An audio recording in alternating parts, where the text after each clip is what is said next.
నమస్తే నేను దేవి welcome to story board. ఢిల్లీలో వరుసగా 3 ఎన్నికల్లోనూ ఆప్ విజయాన్ని బీజేపీ అడ్డుకోలేకపోయింది. దీంతో ఈసారి ఎన్నిక మోడీ ఇజ్జత్ కా సవాల్గా మారింది. మరి ఈసారైనా మోడీ వ్యూహం ఫలిస్తుందా? లిక్కర్ స్కామ్ గేమ్ చేంజర్ అవుతుందా? కేజ్రీవాల్ అరెస్ట్ అంశం ఓటర్లను ప్రభావితం చేస్తుందా? కీలకమైన మధ్యతరగతి ఎవరికి మద్దతిస్తుంది? ఈ అంశాలపైనే ఇవాల్టి స్టోరీ బోర్డ్. ఢిల్లీలో పార్టీల ఉధృత ప్రచారానికి తెరపడింది. నేతల మైకులు మోగబోయాయి. అయితే గెలుపు ఎవరిది అన్న విషయంపై మాత్రం క్లారిటీ రావడం లేదు. బీజేపీ, ఆప్, కాంగ్రెస్ 3 పార్టీలు శక్తి మేరకు ఓటర్లను ఆకట్టుకునే ప్రయత్నం అయితే చేశాయి. ఢిల్లీ ఎన్నికలు దేశం దృష్టిని ఆకర్షిస్తున్నాయి. ఇక్కడ రాష్ట్ర ప్రభుత్వానికి పూర్తి స్థాయిలో అధికారాలు లేకపోయినా దేశ రాజధాని కావడంతో హై అటెన్షన్ అయితే గ్యారంటీ. ఢిల్లీని కంచుకోటగా మార్చుకున్న అధికార ఆప్ మరోసారి అధికారం కోసం సర్వశక్తులు ఒడ్డుతోంది. 25 ఏళ్లుగా హస్తిన్లో అధికారానికి దూరంగా ఉన్న బీజేపీ కూడా పవర్లోకి రావాలని గట్టిగా ప్రయత్నిస్తోంది. కాంగ్రెస్కు అధికారంపై ఆశలు లేకపోయినా గేమ్ స్పాయిలర్ అయ్యే అవకాశం ఉంది. కాంగ్రెస్ చీల్చే ఓట్లు ఎవరి పుట్టు ముంచుతాయనేది తేలాల్సి ఉంది. ఢిల్లీ ఎన్నికల ప్రచారంలో శీష్ మహల్ వివాదం, ఉచితాలు, యమునా కాలుష్యం కీలక అంశాలుగా మారాయి. అయితే ఢిల్లీలో అసలైన సమస్యగా ఉన్న మౌలిక సదుపాయాల గురించి ప్రధాన పార్టీలు మాట్లాడకపోవడం ఓటర్లకు నచ్చలేదనే వాదన ఉంది. మరి ఓటర్లు ఏ పార్టీని కరుణిస్తారో అనేది చూడాల్సి ఉంది. ఢిల్లీ రాష్ట్రం ఫామ్ అప్పటి నుంచి దాదాపు 40 సంవత్సరాలు బట్టి ఇంత సీరియస్ ఎలక్షన్ ఎప్పుడు జరగలేదు. 1998లో కాంగ్రెస్ అధికారంలోకి వచ్చేసింది. 15 సంవత్సరాలు పరిపాలించారు. 2013 నుంచి ఈవేళ వరకు కేజ్రీవాల్ పరిపాలిస్తున్నారు. ఎందుకంటే ఇంత సీరియస్ అయిపోయింది. కేజ్రీవాల్ ఒక నేషనల్ ఫిగర్ అవ్వాడు. కేజ్రీవాల్ దేశవ్యాప్తంగా ఒక పవర్ఫుల్ ఫోర్స్ అవ్వాడు. ఆయన తీసేయాలి ఒక రకంగా బీజేపీ పూర్తిగా డిటర్మిన్డ్గా ఉంది. ఢిల్లీ అసెంబ్లీ ఎన్నికల పోలింగ్ ఒకే విడతలో పూర్తి కానుంది. ఫిబ్రవరి 5న పోలింగ్ జరగనుంది. ఓటింగ్ పూర్తయ్యాక ఫిబ్రవరి 8న కౌంటింగ్ ఉంటుంది. 1.55 కోట్ల మంది తమ ఓటు హక్కును వినియోగించుకోనున్నారు. వీరిలో 83.49 లక్షల మంది పురుషులు, 71.74 లక్షల మంది మహిళలు, 1261 ట్రాన్స్జెండర్స్ ఉన్నారు. తొలిసారి ఓటు వేసేవారి సంఖ్య 2.08 లక్షలు కాగా 20 నుంచి 29 ఏళ్ల మధ్య వయసున్న యువ ఓటర్ల సంఖ్య 25.89 లక్షలుగా ఉంది. ఇక 100 ఏళ్లకు పైబడిన ఓటర్లు 830, 85 ఏళ్లకు పైబడిన ఓటర్ల సంఖ్య 1.9 లక్షలుగా ఉంది. ఈసారి ఢిల్లీ ఎన్నికల ప్రచారం వాడివేడిగా జరిగింది. ఇండియా కూటమిలో భాగస్వాములు అయినప్పటికీ కాంగ్రెస్, ఆప్ విడివిడిగా పోటీ చేస్తూ ఉండడం రాజకీయంగా వేడిని పుట్టించింది. అయితే ప్రధానంగా ఆప్, బీజేపీల మధ్యనే పోరు నడుస్తోంది. ఢిల్లీ ఎక్సైజ్ పాలసీ కేసునే బీజేపీ ప్రధాన ప్రచారాస్త్రంగా చేసుకుని ఢిల్లీ మాజీ సీఎం, ఆప్ కన్వీనర్ అరవింద్ కేజ్రీవాల్పై తీవ్రంగా విరుచుకుపడింది. ఆప్ నాయకత్వాన్ని విమర్శించడంతో పాటు ఆ పార్టీ నాయకుల అవినీతిని, అరెస్టులను ఎత్తిచూపడంలో బీజేపీ నాయకులు సక్సెస్ అయ్యారు. దీంతో పాటు డబుల్ ఇంజిన్ పాలనతో ఖచ్చితంగా విక్టరీ సాధిస్తామని బీజేపీ ధీమాతో ఉంది. అయితే మరోవైపు ఆప్ కూడా ఎక్కడా తగ్గడం లేదు. అభివృద్ధి, సంక్షేమం, పరిపాలన, విజయాలనే నమ్ముకుని ముందుకెళ్తోంది. ముఖ్యంగా ఆరోగ్యం, విద్యా రంగాల్లో ఆప్ ప్రభుత్వం తీసుకొచ్చిన పురోగతిని ప్రజలకు వివరిస్తోంది. తమ పరిపాలన ఎలా ఉంటుందో చూపించామని, ప్రజాసేవకు తమ పార్టీ ఎప్పుడూ కట్టుబడి ఉంటుందని ఓటర్లకు చెబుతోంది. 2025 ఢిల్లీ లెజిస్లేటివ్ అసెంబ్లీలో మనం చూసినట్టయితే ముఖ్యమైన పోటీ ఆమ్ ఆద్మీ పార్టీ వర్సెస్ బీజేపీనే కనబడుతుంది. ఎందుకంటే లాస్ట్ ఎలక్షన్స్లో కూడా ఇక్కడ only 2 పార్టీలే, Aam Aadmi party, BJP, అక్కడ వాళ్ళకి 63, వీళ్ళకి 7 సీట్స్ వచ్చినాయి. అయితే ఇప్పుడు చూస్తే కొంత వాతావరణం భిన్నంగానే ఉంది. లాస్ట్ ఎలక్షన్లో ఆమ్ ఆద్మీ పార్టీకి 54% ఓటింగ్ ఉంది, వేరాజ్ బీజేపీకి 38% ఓటింగ్ ఉంది. మరి బీజేపీ ఇప్పుడు ఢిల్లీని కైవసం చేసుకోవాలి అంటే కన్నా, అక్కడ గెలవాలి అంటే మోర్ దెన్ 50% ఓటింగ్ కంపల్సరీ రావాల్సినటువంటి అవకాశం. ఈసారి ఢిల్లీ అసెంబ్లీ బరిలో హై ప్రొఫైల్ క్యాండిడేట్లున్నారు. అరవింద్ కేజ్రీవాల్ కు పోటీగా న్యూఢిల్లీ అసెంబ్లీ స్థానానికి మాజీ ఎంపీ, ఢిల్లీ మాజీ సీఎం సాహిబ్ సింగ్ వర్మ కుమారుడు పర్వేష్ వర్మను బీజేపీ నిలబెట్టింది. ఇక ఢిల్లీ మరొక మాజీ సీఎం షీలా దీక్షిత్ కుమారుడు సందీప్ దీక్షిత్ ను ఇదే స్థానంలో కాంగ్రెస్ పోటీలోకి దింపుతోంది. ఢిల్లీ సీఎం అతిషికి పోటీగా కల్గాజీ స్థానంలో మాజీ ఎంపీ రమేష్ బిదూరిని బీజేపీ పోటీలో నిలిపింది. ఇక కాంగ్రెస్ తరపున మాజీ ఎమ్మెల్యే అల్కాలంబా ఇక్కడ నామినేషన్ వేశారు. ఢిల్లీ అసెంబ్లీ ఎన్నికల పోలింగ్ ఫిబ్రవరి 5వ తేదీన జరుగుతుండటంతో ఆ రోజు ఎగ్జిట్ పోల్స్, ఇతర సర్వేలపై ఎన్నికల సంఘం నిషేధం విధించింది. ఈ మేరకు ఈసీ నోటిఫికేషన్ జారీ చేసింది. ఫిబ్రవరి 5న ఉదయం 7 గంటల నుంచి సాయంత్రం 6:30 వరకు ఎగ్జిట్ పోల్స్ ప్రచురణపై నిషేధం విధించినట్టు ఈసీ నోటిఫికేషన్లో పేర్కొంది. పోలింగ్ జరిగే రోజు ఎన్నికలకు సంబంధించిన ఎలాంటి వార్తలను గానీ, ఒపీనియన్ పోల్స్ ను గానీ, ఇతర పోల్ సర్వేల వివరాలు కానీ ప్రచురించడానికి, ప్రదర్శించడానికి వీల్లేదని ఈసీ తన నోటిఫికేషన్లో స్పష్టం చేసింది. దేశ రాజధాని అసెంబ్లీ ఎన్నికలకు మరికొన్ని గంటలే గడువు ఉండడంతో ప్రధాన రాజకీయ పార్టీలు తమ వ్యూహాలకు మరింత పదును పెట్టాయి. ఈ క్రమంలో తమ సంక్షేమ పథకాల ద్వారా ఎంత లబ్ధి చెందుతున్నామనే విషయాన్ని ఢిల్లీ వాసులు తెలుసుకునేందుకు వీలుగానే ఆమ్ ఆద్మీ పార్టీ ఒక వెబ్ పోర్టల్ ప్రారంభించగా, అటు బీజేపీ మరొక ప్రచార సాంగ్ను విడుదల చేసి ఓటర్లను ఆకట్టుకునే ప్రయత్నాలు ముమ్మరం చేశాయి. సంక్షేమ పథకాలు అమలే తమ ఎజెండా అని చెబుతున్న అధికార ఆమ్ ఆద్మీ పార్టీ వాటి వల్ల ఒక్కో కుటుంబానికి నెలకు 25,000 ప్రయోజనం పొందుతున్నట్టుగా చెబుతోంది. వీటిని లెక్కించేందుకు ఆప్కీ బచత్.com పేరుతో ఒక పోర్టల్ను కూడా ప్రారంభించింది.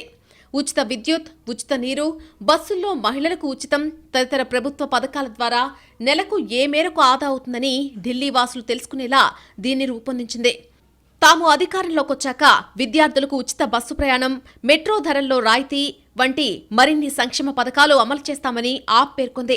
వీటి ద్వారా నెలకు మరొక 10,000 ఆదా చేసుకోవచ్చని చెబుతోంది. మొత్తంగా ఈ ఎన్నికల్లో ఈవీఎంలో చీపురు మీటు నొక్కితే నెలకు 35,000 ఆదా చేసుకోవచ్చని ఆప్ ప్రచారం చేస్తోంది. దేశ రాజధానిలో అధికారం చేపట్టేందుకు ప్రయత్నిస్తున్న బీజేపీ ఢిల్లీ వాసులకు దగ్గరయ్యేందుకు శతవిధాలా కృషి చేస్తోంది. ఈ క్రమంలో తాజాగా మరొక ప్రచార సాంగ్ను విడుదల చేసింది. దిల్వాలోకి ఢిల్లీకో అబ్ భాజపా సర్కార్ చాహియే పాట మాజీ ఎంపీ దినేష్ లాల్ యాదవ్ పాడగా, భాజపా నేత నీల్ కాంత్ బక్షి దీనికి దర్శకత్వం వహించారు.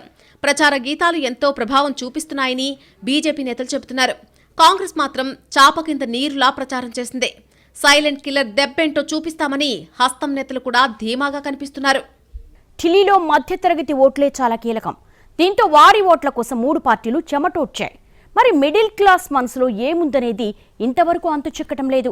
ఏది ఏమైనా మధ్యతరగతి ఓటే ఢిల్లీ విజేతను డిసైడ్ చేస్తుందని అన్ని పార్టీలు గట్టిగా నమ్ముతున్నాయి.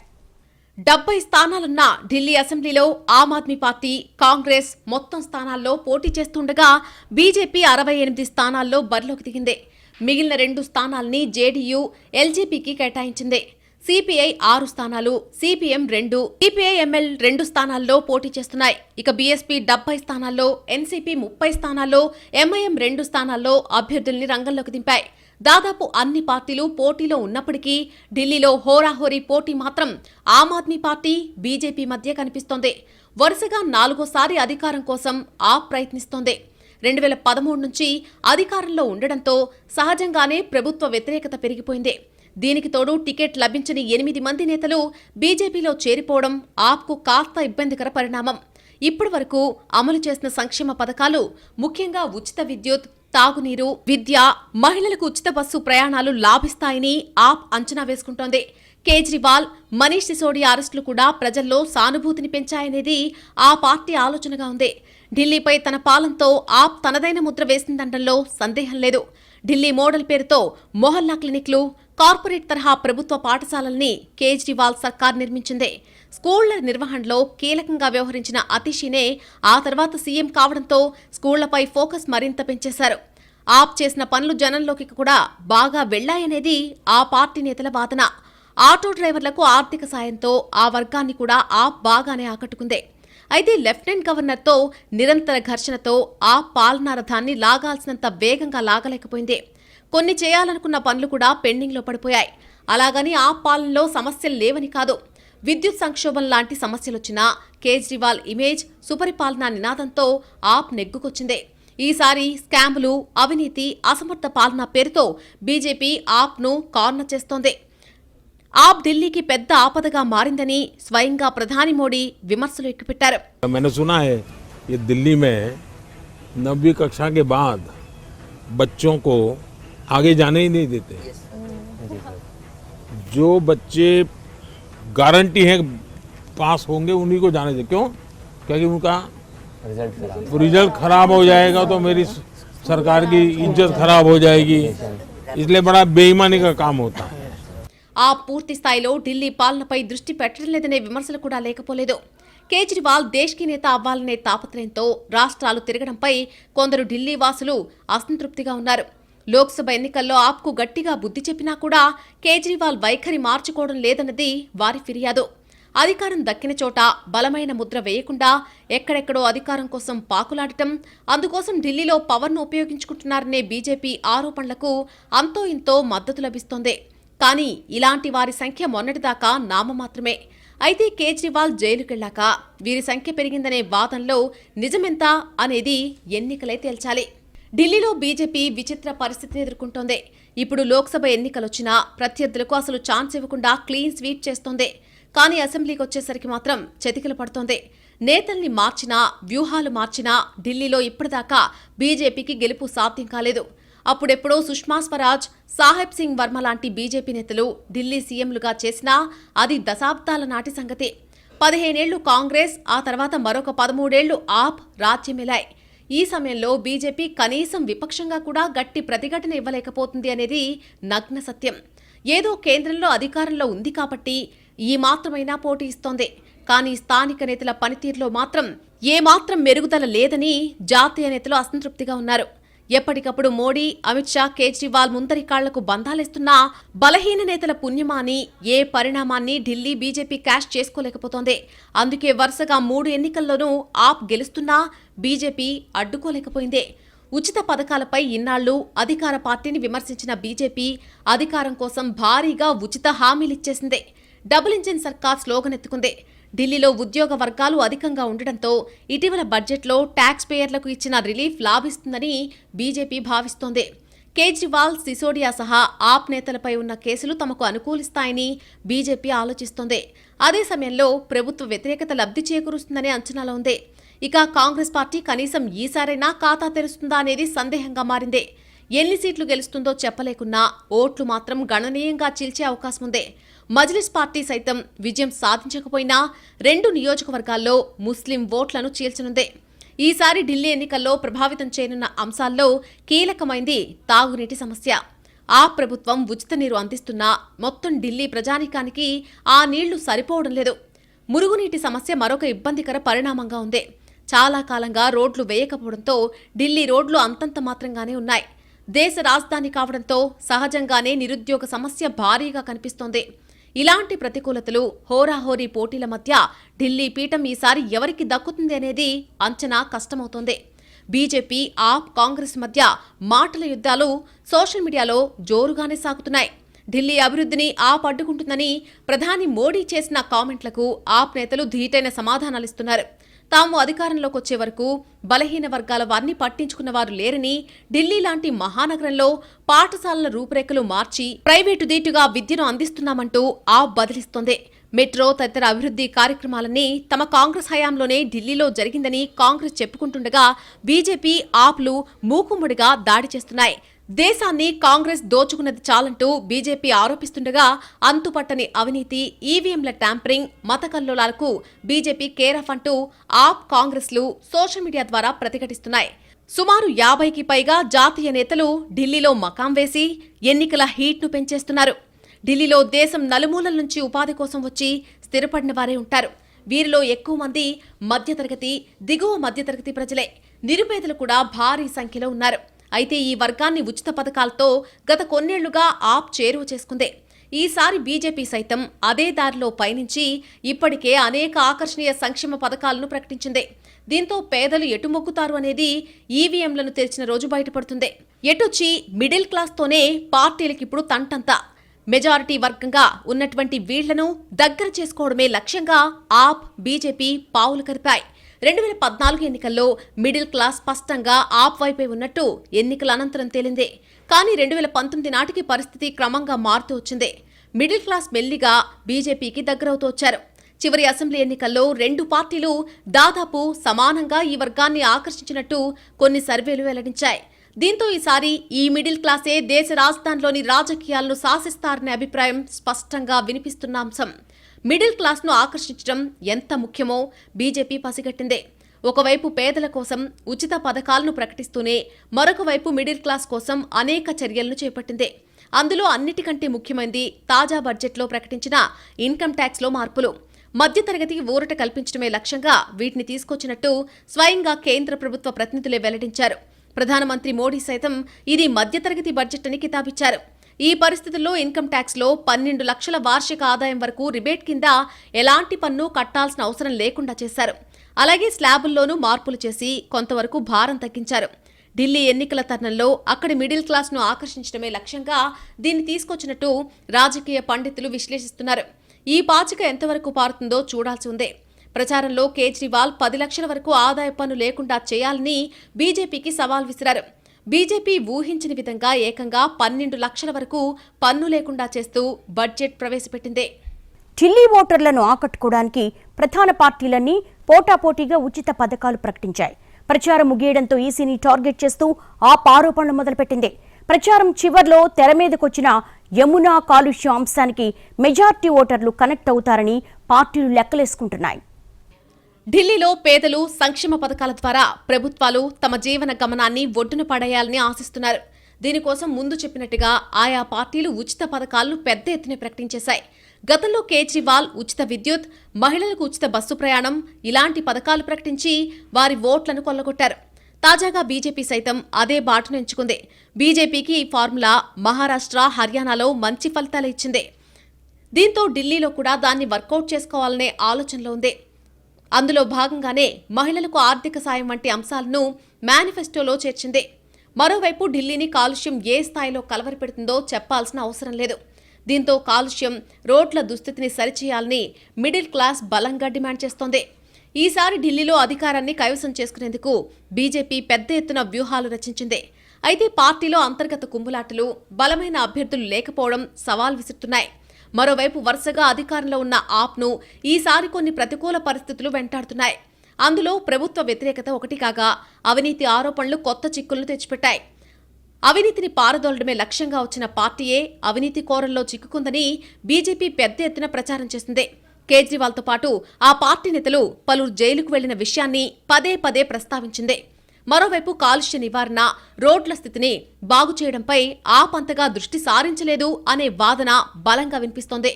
మరోవైపు కాంగ్రెస్ ఈసారి తమ ఓట్లను చీల్చే ప్రమాదం ఉందని ఆప్లో ఆందోళన వ్యక్తమవుతోంది. ప్రచారంలో చివరి రోజు బీజేపీ 22 రోడ్ షోలు, ర్యాలీలు నిర్వహించగా ఆప్ 9 రోడ్ షోలను నిర్వహించింది. కేజ్రీవాల్, మనీష్ సిసోడియా అరెస్టులు ప్రజల్లో సానుభూతిని పెంచాయని ఆప్ భావిస్తోంది. ఆప్ బీజేపీ నేతల మధ్య ఫిర్యాదుల పర్వం కొనసాగుతోంది. కేజ్రీవాల్ బీజేపీ కార్యకర్తలపై ఎన్నికల కమిషనర్కు ఫిర్యాదు చేస్తూ లేఖ రాశారు.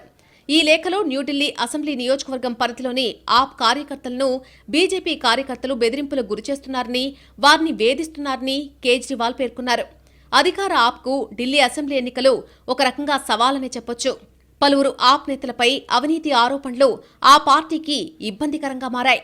బీజేపీ ఈ విషయాన్నే ప్రచార అస్త్రంగా మార్చుకుంది. విద్యా, వైద్యంలో చేపట్టిన చర్యలతో పాటు ఉచిత విద్యుత్, తాగునీరు గత 2 ఎన్నికల్లో అద్భుత ఫలితాలనిచ్చాయి. మహిళలకు ఉచిత బస్సు ప్రయాణం ఫలించింది. ఈసారి అదే బాటలో ఆప్ పయనిస్తోంది. మహిళలకు నెలకు 2100 చొప్పున ఇస్తామని ప్రకటించింది. ఢిల్లీలో చాలా మంది ఓటర్లు కలుషిత నీరు, దారుణమైన రోడ్ల పట్ల అసంతృప్తిగా ఉన్నారు. బీజేపీ వ్యతిరేక ఓట్లు చీలతాయన్న ఆందోళన ఆప్లో ఉంది. కాంగ్రెస్ తమను దెబ్బతీస్తుందేమోనన్న భయం ఆ పార్టీని వెంటాడుతోంది.